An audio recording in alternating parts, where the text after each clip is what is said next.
Hello friends, कैसे हो? जी के 2020 यूट्यूब चैनल की एनसीईआरटी वीडियो सीरीज में आप सभी दोस्तों का हार्दिक स्वागत है। आज के इस वीडियो में हम कक्षा 7 की एनसीईआरटी की टेक्स्ट बुक सामाजिक एवं राजनीतिक जीवन 2 और यह टेक्स्ट बुक में 5वां अध्याय है औरतों ने बदली दुनिया। और यह अध्याय में पेज नंबर 58 से 61 पर जो इंफॉर्मेशन दी है उनको बेस बनाते हुए हमने यह वीडियो तैयार किया है। और यह वीडियो में बताया गया है कि आज से तकरीबन 200 साल पूर्व महिलाओं की शिक्षा की स्थिति क्या थी, उनके बारे में हमें यहाँ बताया गया है। और दो महिला की मोरल स्टोरी को भी इस वीडियो में हमने कवर किया है। तो वीडियो में लास्ट तक बने रहिए। लास्ट में कमेंट सेक्शन में जरूर बताना कि आपको यह वीडियो कैसा लगा। ओके, चलिए बिना वक्त गंवाए स्टार्ट करें। सामाजिक एवं राजनीतिक जीवन 2 कक्षा 7 के एनसीईआरटी की टेक्स्ट बुक जिसका 5वां अध्याय है औरतों ने बदली दुनिया। तो दोस्तों, कल हमने पहले पार्ट में देखा था कि प्राचीन काल में किस तरह एजुकेशन का लेवल था और महिलाएं दोस्तों शिक्षा क्यों नहीं प्राप्त कर सकती थी, इसके पीछे की वजह क्या थी, वो हमने पहले पार्ट में देखा। आज चलिए दूसरे पार्ट को कंटिन्यू करें। तो नीचे दी गई कहानी को पढ़िए और उसके बाद दिए गए प्रश्नों के उत्तर दीजिए।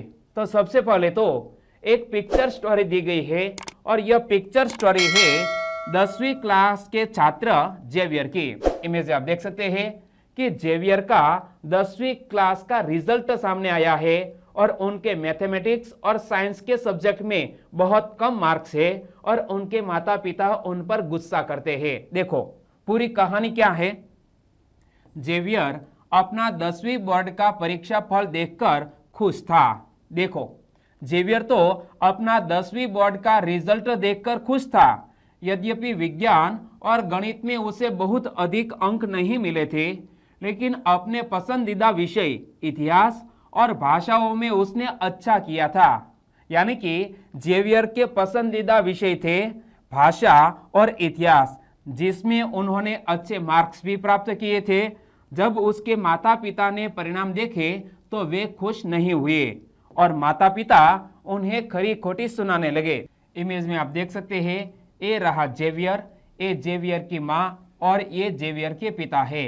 जेवियर की माँ क्या कहती है, हे भगवान जेवियर, गणित में तुम सिर्फ 65% लाए हो, भौतिक शास्त्र में भी तुम्हारे अंक बहुत कम है। तो जेवियर ने क्या कहा, मुझे पता है माँ, पर कोई बात नहीं, क्योंकि मैं गणित और विज्ञान पढ़ना भी नहीं चाहता हूँ, मैं इतिहास पढ़ना चाहता हूँ। माँ ने क्या कहा कि हे भगवान जेवियर, तुम गणित में सिर्फ 65% ही लाए हो और भौतिक शास्त्र में भी तुम्हारे अंक बहुत कम है।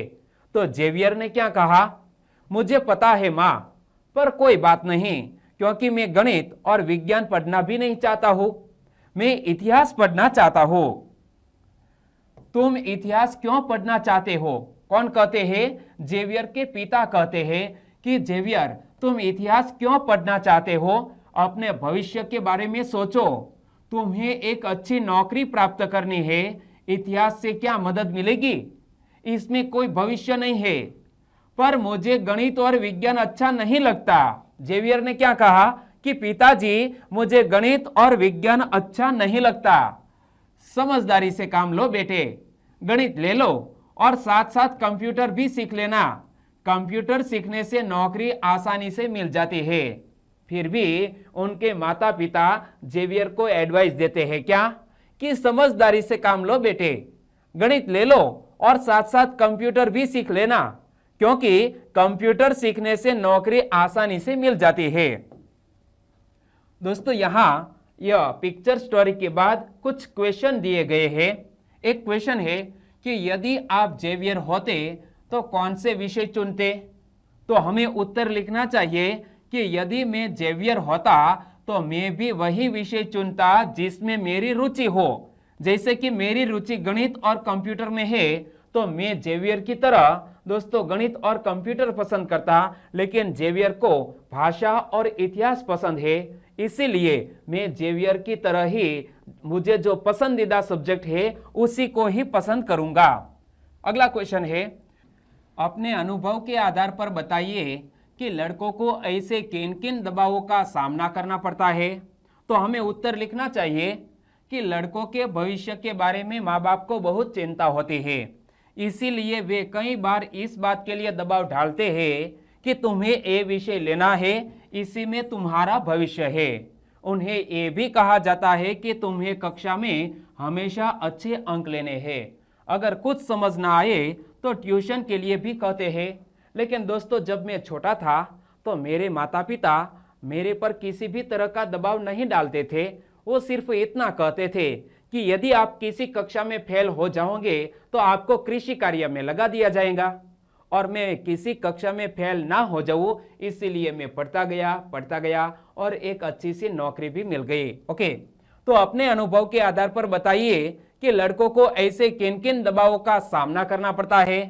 तो लड़कों के भविष्य के बारे में माँ बाप को बहुत चिंता होती है, इसीलिए वे कई बार इस बात के लिए दबाव डालते हैं कि तुम्हें ये विषय लेना है, इसी में तुम्हारा भविष्य है। उन्हें ये भी कहा जाता है कि तुम्हें कक्षा में हमेशा अच्छे अंक लेने हैं। अगर कुछ समझ ना आए तो ट्यूशन के लिए भी कहते हैं। आगे, परिवर्तन के लिए सीखना, एक नया टाइटल, एक नया शीर्षक और यहाँ बहुत ही अच्छा आर्टिकल दिया गया है। हमें जीवन में दोस्तों यदि चेंजेस लाना है, परिवर्तन लाना है, तो हमें एजुकेशन प्राप्त करना चाहिए। स्कूल जाना आपके जीवन का बहुत महत्वपूर्ण हिस्सा है। जैसे जैसे स्कूलों में हर साल अधिकाधिक संख्या में बच्चे प्रवेश ले रहे हैं, हम सोचने लगे हैं कि सब बच्चों के लिए स्कूल जाना एक साधारण बात है। दोस्तों, जब स्कूल ओपन होते हैं तो स्कूल के सामने लंबी लंबी लाइनें दिखती है। क्यों? एडमिशन लेने के लिए। तो जैसे जैसे स्कूल में हर साल अधिकाधिक संख्या में बच्चे प्रवेश ले रहे हैं, हम सोचने लगे हैं कि सब बच्चों के लिए स्कूल जाना एक साधारण बात है। आज हमारे लिए यह कल्पना करना भी कठिन है कि कुछ बच्चों के लिए स्कूल जाना और पढ़ना पहुंच के बाहर की बात या अनुचित बात भी मानी जा सकती है। परंतु अतीत में लिखना और पढ़ना कुछ लोग ही जानते थे। क्या? अतीत में लिखना और पढ़ना कुछ लोग ही जानते थे। तकरीबन 100 में से 6 या 7 लोग ही पढ़ना लिखना जानते थे। अधिकांश बच्चे वही काम सीखते थे जो उनके परिवार में होता था या उनके बुजुर्ग करते थे। दोस्तों, आज से तकरीबन 200 साल पहले की बात है कि बच्चे वही काम सीखते थे जो उनके परिवार में होता था या उनके बुजुर्ग करते थे। लड़कियों की स्थिति और भी खराब थी। उन समाजों में जहां लड़कों को पढ़ना लिखना सिखाया जाता था, लड़कियों को अक्षर तक सीखने की अनुमति नहीं थी। क्या? उन समाजों में जहां लड़कों को पढ़ना लिखना सिखाया जाता था, लड़कियों को अक्षर तक सीखने की अनुमति नहीं थी। यानी कि आज से तकरीबन 200 साल पहले एक रूढ़िवादी समाज था और लड़कियों को दोस्तों कभी नहीं सिखाया जाता था। यहाँ तक कि उन परिवारों में भी जहाँ कुम्हारी, बुनकरी बोले तो वस्त्र बुनना, इसे कहते हैं बुनकरी। तो उन परिवारों में भी जहाँ कुम्हारी, बुनकरी और हस्तकला सिखाई जाती थी, यह धारणा थी कि लड़कियों और औरतों का काम केवल सहायता करने तक ही सीमित है। दोस्तों, यह सभी व्यवसायों में औरतों का और लड़कियों का काम केवल सहायता करने तक ही सीमित है। उदाहरण के लिए, कुम्हार के व्यवसाय में स्त्रियां मिट्टी एकत्र करती थी और बर्तन बनाने के लिए उसे तैयार करती थी। चूंकि वे चाक नहीं चलाती थी, इसीलिए उन्हें कुम्हार नहीं माना जाता था। क्या होता था कि कुम्हार के व्यवसाय में स्त्रियां या लड़कियां मिट्टी एकत्र करती थी और बर्तन बनाने के लिए उसे तैयार करती थी मिट्टी को। चूंकि वे चाक नहीं चलाती थी, इसीलिए उन्हें कुम्हार नहीं माना जाता था। मतलब यह चाक कौन चलाते थे? केवल पुरुष या लड़के ही चलाते थे। 19वीं शताब्दी में, लगभग आज से 200 वर्ष पूर्व की बात है कि 19वीं शताब्दी में शिक्षा के बारे में कई नए विचारों ने जन्म लिया। विद्यालय अधिक प्रचलन में आ गए और वे समाज जिन्होंने स्वयं भी पढ़ना लिखना नहीं सीखा था, अपने बच्चों को स्कूल भेजने लगे। आज से 200 साल पहले यानी कि 19वीं शताब्दी में दोस्तों कुछ परिवर्तन आना शुरू हो गया था। जैसा कि शिक्षा के बारे में कई नए विचारों ने जन्म लिया, विद्यालय अधिक प्रचलन में आ गए और वे समाज जिन्होंने स्वयं कभी पढ़ना लिखना नहीं सीखा था, अपने बच्चों को स्कूल भेजने लगे। तब भी लड़कियों की शिक्षा को लेकर बहुत विरोध हुआ। इसके बावजूद बहुत सी स्त्रियों और पुरुषों ने बालिकाओं के लिए स्कूल खोलने के प्रयत्न किए। स्त्रियों ने पढ़ना लिखना सीखने के लिए संघर्ष भी किया। क्या दोस्तों, तब भी लड़कियों को यदि शिक्षा दी जाती थी तो विरोध भी शुरू हो गए थे समाज में। देखो, तब भी लड़कियों की शिक्षा को लेकर बहुत विरोध हुआ। इसके बावजूद बहुत सी स्त्रियों और पुरुषों ने बालिकाओं के लिए स्कूल खोलने के प्रयत्न किए। स्त्रियों ने पढ़ना लिखना सीखने के लिए संघर्ष भी किया। इमेज में आप देख सकते हैं। आगे बात करें तो एक अच्छी सी स्टोरी दी गई है। स्टोरी है रमाबाई की। यहां पर आपका ध्यान होना चाहिए। यह स्टोरी के जरिए आपको दोस्तों पता चलेगा कि रमाबाई ने किस तरह अपने जीवन में संघर्ष किया और एजुकेशन प्राप्त किया। रमाबाई का जीवन काल है 1858 से लेकर 1922 तक का। रमाबाई अपनी बेटी के साथ, इमेज में आप देख सकते हैं कि ये है रमाबाई, यह है उनकी बेटी। महिला शिक्षा की ये योद्धा स्वयं कभी स्कूल नहीं गई। कौन? महिला शिक्षा की ये योद्धा रमाबाई कभी भी स्कूल नहीं गई, पर अपने माता पिता से उन्होंने पढ़ना लिखना सीख लिया। उन्हें पंडिता की उपाधि दी गई क्योंकि वे संस्कृत पढ़ना लिखना जानती थी और उस समय की औरतों के लिए यह बहुत बड़ी उपलब्धि मानी जाती थी। क्या? रमाबाई दोस्तों संस्कृत भी पढ़ना लिखना सीख गई थी और उस समय की औरतों के लिए यह बहुत बड़ी उपलब्धि मानी जाती थी। औरतों को तब यह ज्ञान अर्जित करने की अनुमति नहीं थी। उन्होंने 1898 में पुणे के पास खेड़ गांव में एक मिशन स्थापित किया, जहां विधवा स्त्रियों और गरीब औरतों को पढ़ने लिखने तथा स्वतंत्र होने की शिक्षा दी जाती थी। क्या? रमाबाई ने पुणे के नजदीक खेड़ गांव में एक मिशन स्थापित किया, जहां विधवा स्त्रियों और गरीब औरतों को पढ़ने लिखने तथा स्वतंत्र होने की शिक्षा दी जाती थी। उन्हें लकड़ी से चीजें बनाने, छापा खाना चलाने जैसी कुशलताएं भी सिखाई जाती थी, जो वर्तमान में भी लड़कियों को कम ही सिखाई जाती है। क्या दोस्तों, आज से तकरीबन 170 साल पहले महिलाओं को लकड़ी से चीजें बनाना, छापा खाना चलाने जैसी कुशलताएं सिखाई जाती थी, जो वर्तमान में भी लड़कियों को कम ही सिखाई जाती है। ऊपर बाएं हाथ की तरफ छपी तस्वीर में उनका छापाखाना दिख रहा है। इमेज में आप देख सकते हैं, ये रहा रमाबाई का छापाखाना जिसमें महिलाएं काम कर रही है। रमाबाई का मिशन आज भी सक्रिय है। वर्तमान में भी रमाबाई का मिशन सक्रिय है। शिक्षा प्राप्त करके कुछ महिलाओं ने समाज में स्त्रियों की स्थिति के बारे में प्रश्न उठाए। उन्होंने असमानता के अपने अनुभवों का वर्णन करते हुए कहानियां, पत्र और आत्मकथाएं लिखी। क्या दोस्तों, जब महिलाओं ने शिक्षा प्राप्त कर ली तो उन्होंने असमानता के अपने अनुभवों का वर्णन करते हुए कहानियां लिखी, पत्र लिखे और आत्मकथाएं भी लिखी। अपने लेखों में उन्होंने स्त्री और पुरुष दोनों के लिए सोचने और जीने के नए नए तरीकों की कल्पना की। आइए हम राजसुंदरी देवी का जीवन काल है 1800 से लेकर 1890 तक। तो राजसुंदरी देवी कौन है?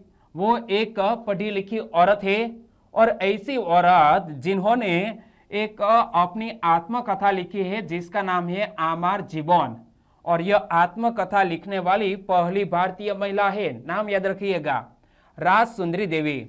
तो आइए हम राजसुंदरी देवी का अनुभव पढ़ें, जो 200 वर्ष पूर्व पश्चिमी बंगाल में पैदा हुई थी। 60 वर्ष की अवस्था में उन्होंने बांग्ला भाषा में अपनी आत्मकथा लिखी। उनकी पुस्तक आमार जीवन किसी भारतीय महिला द्वारा लिखित पहली आत्मकथा है। तो यहां से क्वेश्चन बन सकता है कि किसी भारतीय महिला द्वारा लिखित पहली आत्मकथा का नाम क्या है? आमार जीवन। और आमार जीवन पुस्तक किसने लिखी है? तो राजसुंदरी देवी ने लिखी है। इमेज में आप देख सकते हैं, एक बार फिर से पढ़ लो कि हम राजसुंदरी देवी का अनुभव पढ़े, जो 200 वर्ष पूर्व पश्चिमी बंगाल में पैदा हुई थी। 60 वर्ष की अवस्था में उन्होंने बांग्ला भाषा में अपनी आत्मकथा लिखी। उनकी पुस्तक आमार जीवन किसी भारतीय महिला द्वारा लिखित पहली आत्मकथा है, और यह पहली आत्मकथा का फ्रंट पेज भी इमेज में आप देख सकते हैं। बांग्ला भाषा में यहाँ लिखा है आमार जीवन।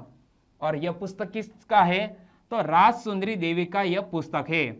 राज सुंदरी देवी एक धनवान जमींदार परिवार की गृहिणी थी। उस समय लोगों का विश्वास था कि यदि लड़की लिखती पढ़ती है तो वह पति के लिए दुर्भाग्य लाती है और विधवा हो जाती है। इसके बावजूद उन्होंने अपनी शादी के बहुत समय बाद स्वयं ही छुप छुप कर लिखना पढ़ना सीखा। क्या? यह राज सुंदरी देवी ने अपनी शादी के बाद छुप छुप कर लिखना पढ़ना सीखा था। वो अपना एक्सपीरियंस शेयर करती है और कहती है कि मैं अत्यंत सवेरे ही काम करना शुरू कर देती थी। राज सुंदरी देवी कहती है कि मैं अत्यंत सवेरे ही काम करना शुरू कर देती थी और उधर आधी रात हो जाने के बाद भी काम में लगी रहती थी। बीच में भी विश्राम नहीं होता था। उस समय में केवल 14 वर्ष की थी मैं। मेरे मन में एक अभिलाषा पनपने लगी, मैं पढ़ना सीखूंगी और एक धार्मिक पांडुलिपि पढ़ूंगी। क्या दोस्तों, सिर्फ यह राज सुंदरी देवी 14 वर्ष की थी तब उनकी शादी हो चुकी थी और उनके मन में एक अभिलाषा पनपने लगी थी कि मैं पढ़ना सीखूंगी और एक धार्मिक पांडुलिपि पढ़ूंगी। मैं अभागी थी। उन दिनों स्त्रियों को नहीं पढ़ाया जाता था। बाद में मैं स्वयं ही अपने विचारों का विरोध करने लगी। मुझे क्या हो गया है? स्त्रियां पढ़ती नहीं है, फिर मैं कैसे पढ़ूंगी? यानी कि वो खुद का विरोध करने लगी थी कि मैं स्वयं ही अपने विचारों का विरोध करने लगी कि मुझे क्या हो गया है, स्त्रियां पढ़ती नहीं है, फिर मैं कैसे पढ़ूंगी? फिर मुझे एक स्वप्न आया। राज सुंदरी देवी कहती है कि फिर मुझे एक स्वप्न आया। मैं चैतन्य भागवत पढ़ रही थी। चैतन्य भागवत एक संत का जीवन लिखी हुई किताब थी। तो राज सुंदरी देवी कहती है कि मैं चैतन्य भागवत पढ़ रही थी। बाद में दिन के समय जब मैं रसोई में बैठी हुई भोजन बना रही थी, मैंने अपने पति को सबसे बड़े बेटे से कहते हुए सुना, विपिन, मैंने अपनी चैतन्य भागवत यहाँ छोड़ी है। जब मैं इसे मंगाऊं तुम इसे अंदर ले आना। वे पुस्तक वहीं छोड़कर चले गए। राज सुंदरी देवी के पति चैतन्य भागवत किताब वहीं छोड़कर चले गए और बड़े बेटे से कहते गए कि विपिन, जब मैं अपनी चैतन्य भागवत मंगाऊं तब अंदर ले आना। बाद में राज सुंदरी देवी ने क्या किया? जब पुस्तक अंदर रख दी गई, मैंने चुपके से उसका एक पन्ना निकाल लिया और सावधानी से उसे छुपा दिया। उसे छुपाना भी एक बड़ा काम था, क्योंकि किसी को भी वह मेरे हाथ में नहीं दिखना चाहता था। मेरा सबसे बड़ा बेटा उस समय ताड़ के पत्तों पर लिखकर अक्षर बनाने का अभ्यास कर रहा था। विपिन क्या काम कर रहा था? विपिन उस समय ताड़ के पत्तों पर लिखकर अक्षर बनाने का अभ्यास कर रहा था। तो राज सुंदरी देवी ने आगे क्या किया? उसमें से भी मैंने एक छिपा दिया, एक ताड़ के पत्ते को छिपा दिया। जब मौका मिलता मैं जाती और उस पन्ने के अक्षरों का मिलान अपने याद किए गए अक्षरों से करती। मैंने उन शब्दों का भी मिलान करने की कोशिश की जो मैंने दिन भर में सुनती रहती थी। क्या? राज सुंदरी देवी दिन भर में जो अक्षर सुनती रहती थी उनका मिलान करना भी उन्होंने शुरू कर दिया। अत्यधिक जतन और कोशिश से एक लंबे समय के बाद मैं पढ़ना सीख सके। लंबे समय के बाद राज सुंदरी देवी पढ़ना सीख सके। राज सुंदरी देवी के अक्षर ज्ञान ने उन्हें चैतन्य भागवत पढ़ने का अवसर दिया। स्वयं अपने लेखन से उन्होंने संसार को उस समय की स्त्रियों के जीवन के बारे में जानने का एक अवसर दिया। राज सुंदरी देवी ने अपने दैनंदिन जीवन के अनुभवों को विस्तार से लिखा है। ऐसे भी दिन होते थे जब उन्हें दिन भर में क्षण भर का भी विश्राम नहीं मिलता था। इतना समय भी नहीं कि वे जरा बैठकर कुछ खा ही ले। क्या? यह राज सुंदरी देवी को पूरे दिन में बैठकर खाने का समय भी नहीं मिलता था। आगे एक और कहानी दी गई है। यह कहानी है रुकैया सखावत हुसैन और लेडी लैंड का उनका सपना। रुकैया सखावत हुसैन को एक लेडी लैंड का सपना आया है और उन्होंने एक कल्पना की है कि महिलाओं को किस तरह की आज़ादी मिलनी चाहिए। चलिए अब रुकैया सखावत हुसैन की बात करें तो उनका जीवन काल है 1880 से लेकर 1932 तक। रुकैया सखावत हुसैन एक धनी परिवार में पैदा हुई थी। जिसके पास बहुत जमीन थी। यद्यपि उन्हें उर्दू पढ़ना और लिखना आता था। क्या रुकैया सखावत हुसैन को उर्दू पढ़ना और लिखना आता था, परंतु उन्हें बांग्ला और अंग्रेजी सीखने से रोका गया। उस समय अंग्रेजी को ऐसी भाषा के रूप में देखा जाता था जो लड़कियों के सामने नए विचार रखती थी, यानी कि लड़कियों को अंग्रेजी भाषा नहीं सिखाई जाती थी, जिन्हें लोग लड़कियों के लिए ठीक नहीं मानते थे। क्या अंग्रेजी लड़कियां सीखे, लोग इन्हें ठीक नहीं मानते थे, इसीलिए अंग्रेजी अधिकतर लड़कों को ही पढ़ाई जाती थी। रुकैया ने अपने बड़े भाई और बहन के सहयोग से बांग्ला और अंग्रेजी पढ़ना और लिखना सीखा।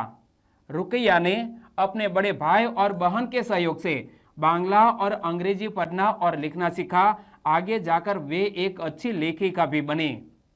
1905 में जब वे केवल 25 वर्ष की थी, अंग्रेजी भाषा के कौशल का अभ्यास करने के लिए उन्होंने एक उल्लेखनीय कहानी लिखी, जिसका टाइटल था सुल्ताना का स्वप्न। क्या सुल्ताना का स्वप्न, यह शीर्षक से रुकैया ने एक अच्छी कहानी लिखी।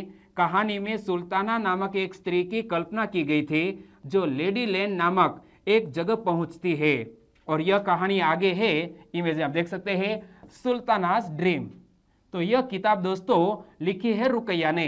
लेडी लैंड ऐसा स्थान था जहां पर स्त्रियों को पढ़ने, काम करने और आविष्कार करने की स्वतंत्रता थी। इस कहानी में महिलाएं बादलों से होने वाली वर्षा को रोकने के उपाय खोजती है और हवाई कारें चलाती है। इमेज आप देख सकते हैं कि यह महिलाएं हवाई कारें चलाती है। लेडी लैंड में पुरुषों की आक्रामक बंदूकें और युद्ध के अन्य अस्त्र शस्त्र स्त्रियों की बौद्धिक शक्ति से हरा दिए जाते हैं और पुरुष एक अलग थलग स्थान में भेज दिए जाते हैं। सुल्ताना लेडी लैंड में अपनी बहन सारा के साथ यात्रा पर जाती है। तभी उसकी आंखें खुल जाती है और उसे पता चलता है कि वह तो केवल स्वप्न देख रही थी। तो यहाँ एक स्वप्न के जरिए दोस्तों हमें समझाया गया है कि महिला की क्या क्या अपेक्षाएं होती है। जैसा कि आपने देखा, रुकैया सखावत हुसैन उस समय स्त्रियों के हवाई जहाज और कारें चलाने का स्वप्न देख रही थी, जब लड़कियों को स्कूल तक जाने की अनुमति नहीं थी। यानी कि यह रुकैया कितनी फॉरवर्ड माइंड की थी। देखो, जैसा कि आपने देखा, रुकैया सखावत हुसैन उस समय स्त्रियों के हवाई जहाज और कारें चलाने का स्वप्न देख रही थी, जब लड़कियों को स्कूल तक जाने की अनुमति नहीं थी। इस तरह से शिक्षा ने रुकैया का जीवन बदल दिया। तो दोस्तों, रुकैया ने आज से तकरीबन 150 या 170 साल पहले जो सोचा था, वो आज हकीकत में आप देख सकते हैं।